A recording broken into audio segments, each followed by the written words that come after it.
വാപ്പ കാണത്തില്ലല്ലോ അല്ലേ? ഈ സമയത്ത് കാണൂല. എടാ നിന്റെ വാപ്പ. ഇങ്ങനെയൊക്കെ വാപ്പാന്ന് വിളിക്കുന്ന എന്നെ നീ വാപ്പാക്ക് വിളിക്കണം. എടാ നിന്റെ തന്തയാടാ അത്.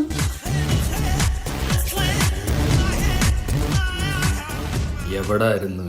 ഒഴിച്ചുകൂടാൻ പറ്റാത്തൊരു പരിപാടി ഉണ്ടായിരുന്നു. അതോ ഒഴിച്ചു കൂടാൻ പറ്റിയ പരിപാടിയായിരുന്ന? അസ്സലാമു അലൈക്കും. അയ്യോ ഞാൻ ആരോടും പറയില്ല, മര്യാദയ്ക്ക് പറയടാ. വലൈക്കും സലാം. സലാം. ഇറങ്ങടാ ദജ്ജാലുകളെ. നീയൊക്കെ മദ്യപിച്ചിട്ടുണ്ടല്ലേ? ചുമ്മാ അഭിമാനി പറയരുത്. അമ്പാനിയെ പറയരുതെന്നാ? അപമാനിക്കരുതെന്ന് മാമ. എടാ നീ ഇങ്ങനെ തോന്നിയാസം കാണിച്ചിരുന്ന കുടുംബക്കാരെന്ത് പറയും? പിന്നെ കുടുംബക്കാര് പിരിവിട്ട പൈസക്കാണല്ലോ ഞാൻ വെള്ളം അടിച്ചത്. എടാ നിനക്കാരേലും പെണ്ണ് തരൂടാ ഹറാം പറഞ്ഞോനെ? പിന്നെ ഇവിടെ എല്ലാം തികഞ്ഞതിന് പെണ്ണ് കിട്ടണല്ലോ. അപ്പോഴായി പിഴക്കി.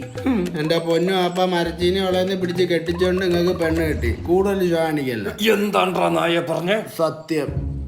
ഞാൻ ഒന്ന് പള്ളി പോയിട്ട് വരാം. ആ കണ്ടോടാ അവന്റെ ഇബാദത്ത്. മോനെ ചുണ്ടിലെ ബർക്കത്തങ്ങ് എടുത്ത് കളഞ്ഞിട്ട് പള്ളിക്കാരനെ ചുമ്മാ അന്വേഷണം പറയില്ലേ?